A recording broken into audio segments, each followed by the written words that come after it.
Lord, help us bid farewell in glory. Give us the strength to go through it.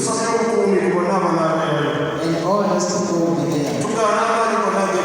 Refuse all the powers of darkness. Refuse sickness, refuse faith. Refuse people from making decisions. Whatever is in the will of Satan to diminish our power, let your grace, with your hand, with your glory,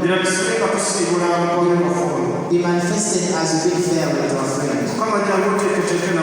Lord, come and prepare with us. Let your will be done. Christ Jesus, the Son of the living God. Amen.